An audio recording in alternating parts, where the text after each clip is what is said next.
How's it going, everybody? Welcome back to the Timeless Movie Podcast, episode number 34. My name is Victor Vasquez. Appreciate everybody coming back and listening to a new episode. We're going to be covering a movie that actually didn't come out in theaters, but actually came out on a streaming service on Netflix. That movie is actually called The Good Nurse. And so that's what we're going to be covering today. Hopefully everybody had a good week and a good weekend. Already November, which is insane. So let's go ahead and jump into the first film I got a chance to take a look at for November and kind of dive into some of my thoughts as to why I wanted to watch it in the first place. First thing that kind of called out to me as to why I even knew about The Good Nurse on Netflix was the trailer that I ended up watching. Again, randomly, I was watching something else on Netflix, and I saw the trailer pop up. I left it kind of run on, and I just immediately got hooked.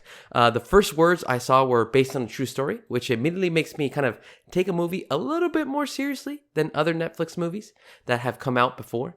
The trailer also shows scenes of nurses kind of confused as why certain patients are dying in the ICU until they hint that there might be a nurse that is really set out to do some really shady stuff. So you're not really kind of sure, like, okay, is it like a, is it a thriller? Is it like a actual murder? Is they pretended to be a nurse? Like, what's the whole intent of this movie? Like, how is it based in real life? And what are the events that are actually true in nature, right? So all those kind of parts that kind of highlighted in that small, a minute and a half trailer got me immediately hooked. So I thought, you know what? I had to check it out. Second reason I wanted to watch the film was due to the two main actors in the film, Jessica Chastain and Eddie Redmayne. Both award winners and are stellar at what they do in any films that they come out in. They both actually play nurses in the ICU and have to deal with the crazy situation that unfolds during the film. Again, just from the little previews that I saw on the trailer. Both of these actors have had memorable performances in various movies, so I know that they will be able to bring it there and really give it their all during the film. So again, those two actors kind of attached to this film, maybe even more excited to check it out on Netflix as well. Third reason I wanted to watch it is actually a very similar reason that I have for other Netflix films that I've been able to check out over the last couple of years. And it really is the movie gonna be good? Now every movie that I end up watching, and each one that I try to do on a podcast, I hope it's good. Obviously, I go in with the intent of, really hoping that I love the movie.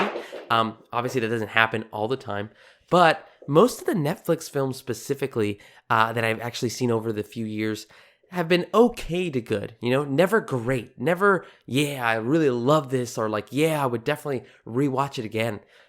This year alone, we've had like The Gray Man. Last year, we had The Atom Project. We had Red Notice. We had Don't Look Up. And we had all these different films. And, nothing's really, hit it out of the park for me. It's, that's again my opinion. Definitely for your guys' case, whoever's listening, maybe you really love these Netflix films. But to me, there hasn't been one that's really just kind of wowed me. And so will The Good Nurse kind of break that streak? What would it become one of that first Netflix films that I really, really loved? Again, that we would have to kind of wait and see until I got a chance to take a look at it as well. But those are just my opinions. But those were the three big reasons before I watched The Good Nurse as to, what was my really reasoning for watching it? How did I hear about it? And what are the things that attracted me to the film, which is the great acting in it as well. So those are my thoughts. And I think this would be a really good segue to kind of jump into segment number 2, which is what are my detailed thoughts after watching the movie? Okay, I got a chance to take a look at The Good Nurse, which was released on Netflix October 26th. I checked it out last week, and I thought it was a really good movie. I was actually surprised how the movie actually kept me engaged all the way through. I'll start with my pros, and then I'll move into some of my cons. First pro for me was the acting. So one of the things that I called out in the first segment of why I was excited to watch it was, again, the great acting that I knew would take place. Jessica Chastain and Eddie Redmayne did a really great job to make you invest in each one of their characters. Jessica Chastain played Amy, a nurse in New Jersey that was trying to do her best as a single mother of 2 kids, trying to make ends meet as a nurse in the ICU while dealing with all the craziness of, again, sudden deaths that have been popping up in the ICU that she's a part of. Eddie Redmayne plays Charlie, another nurse who recently gets hired at the hospital that Amy works at. But he seems to be a very sketchy. You kind of see that he has a shady past, so you're not really sure, what it is about his character and if you can trust him. Both Jessica Chastain and Eddie Redmayne played very well off of each other. And again, they made it seem like they really were good co-workers at the hospital. And then as the situations start increasing in intensity, you start noticing, okay, like these two are just starting to like really flow throughout the actual movie and the narrative. Second pro for me was the simplicity of the story. Personally, there wasn't much that really dragged from scene to scene. The 2 hours, I think it had a 2 hour and 1 minute runtime. Those 2 hours went by really fast. And as soon as some of the deaths started happening, it got you into that crime thriller mode to figure out, okay, what the heck is going on? How are these patients dying? And who's doing it, right? Final pro for me was the tense feeling that the movie gave in certain scenes. At times, the score would really get loud in order to emphasize whether something crazy would happen, either at the ICU or outside of the hospital as well. Different types of scoring that was done throughout the film. Again, interactions between Charlie and Amy in the film got really intense. And again, it's just kind of taking you through those steps as to, okay, what's going to happen? Does the hospital know? Are they hiding something from the audience in regards to why they don't know about these murders? Can we trust Charlie? All these different things that are kind of running through your head as you're watching the movie. And it just adds to that tension as well. All right, those are my 3 pros for The Good Nurse. I don't have too many cons for this film, but I do have one clear one that sticks out to me, and it's really how the story portrayed Charlie, which again is played by Eddie Redmayne. The film made it very obvious that Charlie was the nurse that you had to keep an eye on. His background, they never really highlighted it too much. You actually start the film watching Charlie and seeing him in a actual patient's room as one of them is really dying. And you kind of get a feel for, okay, well, he didn't really have that much emotion in his face as you would anticipate a lot of nurses having. Granted, I'm not a nurse. Most nurses have already kind of been numb to that kind of a feeling when folks, are in those kind of very scary situations. But you could see that Charlie just, was unfazed as he walked away. There was also other times where, just throughout the movie, he just kind of gave off this vibe as to, what was he up to? What was he doing? Why did he work at so many different types of hospitals without any reasoning as to why he was either let go or why he decided to leave? All this different types of stuff that just made it very obvious that Charlie was, in fact, the murderer. So spoiler warning again for anybody that hasn't seen the film. Again, it's been out for a couple weeks, but Charlie, played by Eddie Redmayne, is the actual murderer in this film. But again, I would have actually preferred it to be a little bit more of a mystery. Now, again, this is much more of a personal preference, but I would have loved it if the film kept it very ambiguous regarding who actually was the nurse responsible for murdering these patients. Instead, right from the get-go, the audience kind of figures it out that, okay, well, it seems like Charlie, who seems like the most suspicious person, is the murderer. And now for the rest of the story, you're really just trying to figure out how is he going to get caught, which is still a very much interesting story and why I still actually enjoyed my time watching it. However, again, it would have felt a lot more of a great kind of, storytelling if we kind of went through the steps of like, well, is it Charlie or is it not Charlie? Like, where's the film trying to kind of point us to? Maybe including a couple of other nurses. But again, that's just more of a nitpick on my side. I would have, again, preferred it to be more of a, just trying to investigate and see who actually did it. Maybe from the perspective of Amy, how we were kind of going through it. But again, just my one con in regards to the film. Overall, though, the film takes you through a roller coaster of Amy's life, from dealing with potentially being a victim of a stroke to needing a heart transplant and not being able to actually take medical leave since she has no insurance, because I believe she's still kind of, not even a year into her new job at the hospital. So she has to actually keep working throughout, having all these different types of emotions that are going through, dealing with all those different types of conditions. And then she kind of gets wrapped up into this entire plot of patients just mysteriously dying.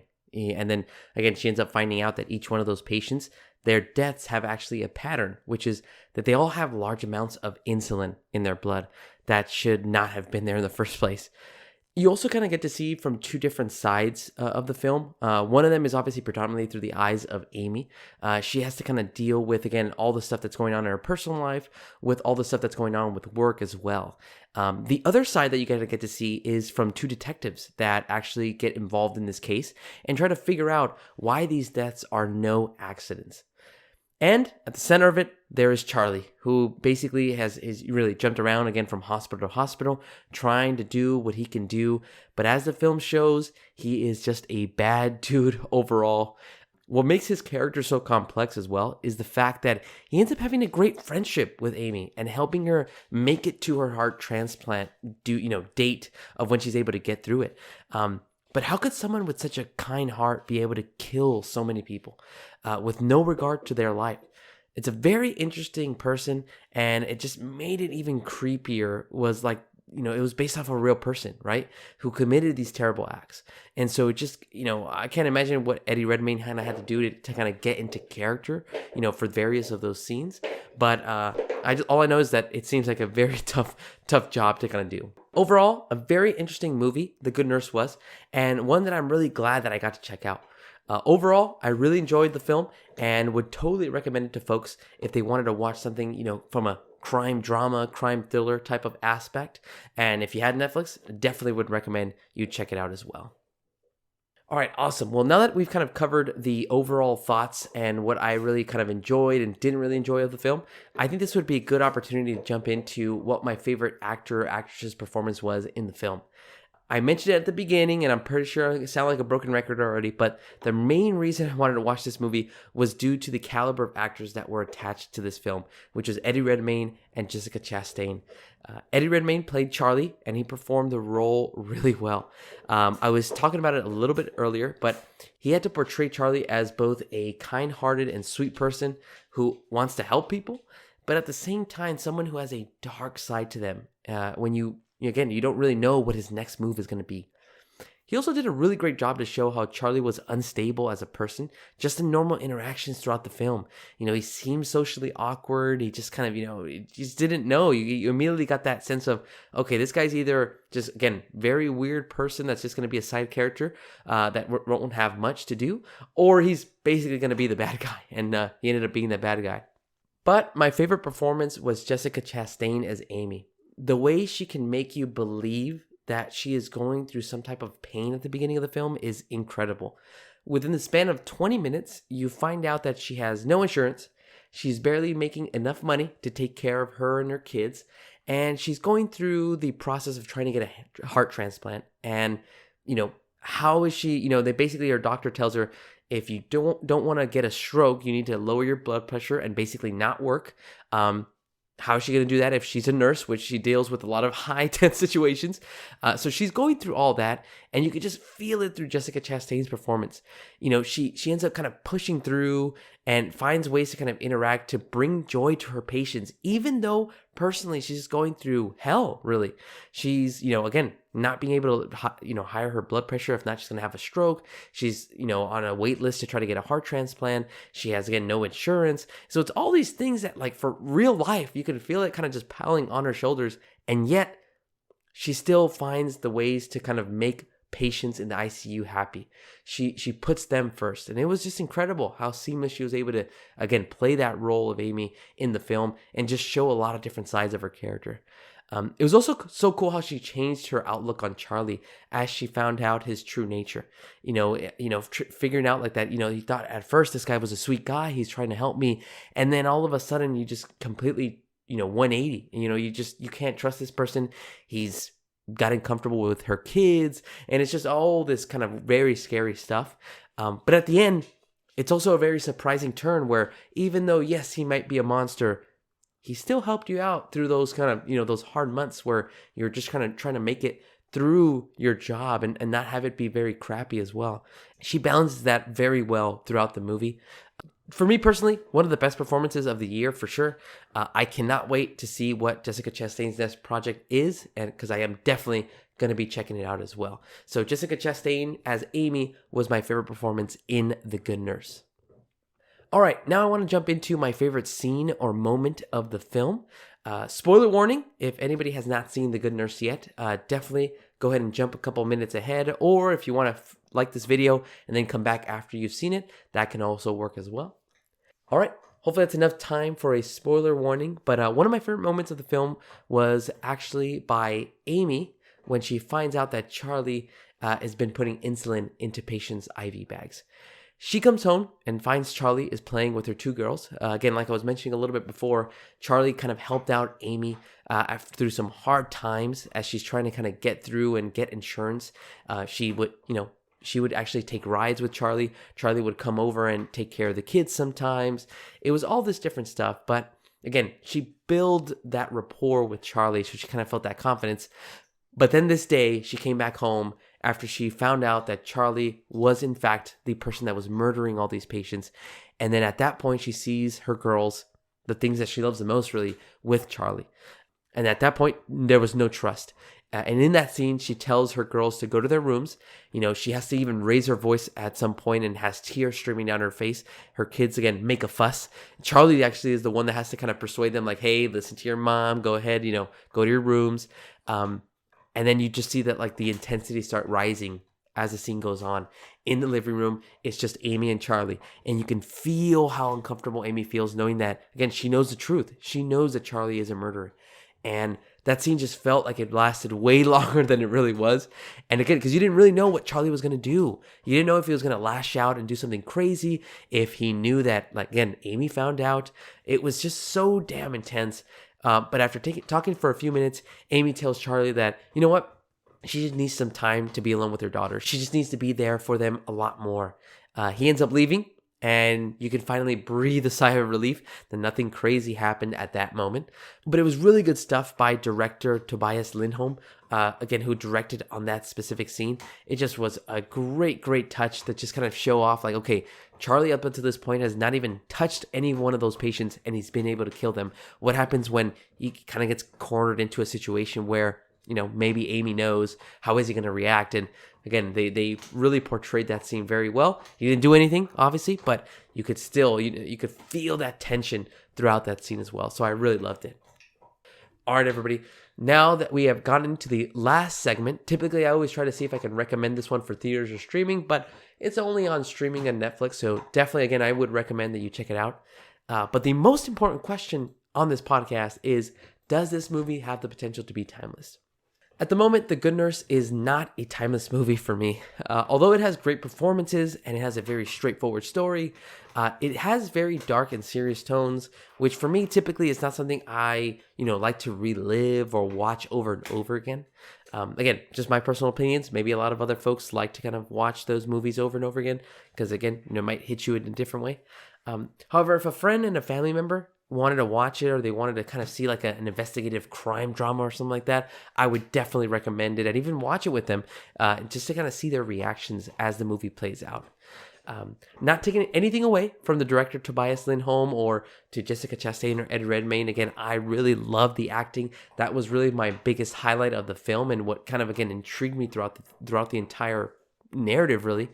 Again, I enjoyed the movie. But it's just not a typical genre that I would rewatch over and over again. There's just different types of elements that, like, again, yes, based on a true story, there are real elements to it. But again, it's not something that I'm like, yeah, I really want to watch this movie. Even though that scene where, you had both Amy and Charlie in the living room, as intense as it was, it was very uncomfortable. And again, I don't know if I would want to rewatch that over and over again. It just doesn't have that kind of feeling of like, yeah, like this scene is just amazing. I need to watch it, even though there's high level acting going on in that respective scene as well. Well, guys, those are my thoughts about The Good Nurse. Again, I really enjoyed it. Pros for me, again, was the acting. There was also, again, the simplicity of the story, as well as how tense certain scenes got. Cons for me were just, again, the way the story kind of portrayed Charlie wasn't really a mystery. They immediately called out with all these different types of red flags that, hey, Charlie's the murderer. So basically now it's a race to kind of figure out what happens to him. Does he get caught? Does he get away? What happened? I would have really appreciated to kind of add a little bit more layers to it to kind of, again, make it more of a mystery. Now, again, That's just me not being a director or a filmmaker. Again, that might be a terrible idea, but I would have loved to kind of see it more as like, okay, is he or isn't he? And then at the end find out, yep, it was him. It has to be him. Again, just my thoughts. That's the only con that I really have. Not a timeless movie, but more importantly, I want to hear from you guys. What are your thoughts on The Good Nurse? Have you had a chance to check it out on Netflix? And if you have, well, let me know your thoughts down in the comments below. I want to hear from you. What was your favorite scene? Who was your favorite performance? And is the movie timeless for you? All right, everybody, that's it for me on this podcast. My name has been Victor Vasquez. This has been episode number 34 of the Timeless Movie Podcast. Make sure to check back in next week as we will actually be covering the new Marvel film, Wakanda Forever, the sequel to the Black Panther. I am super excited. So hopefully you guys can come back and listen to that one and get my thoughts as well. All right, everybody, thanks so much for listening and hope you guys have a great rest of your week. Take care.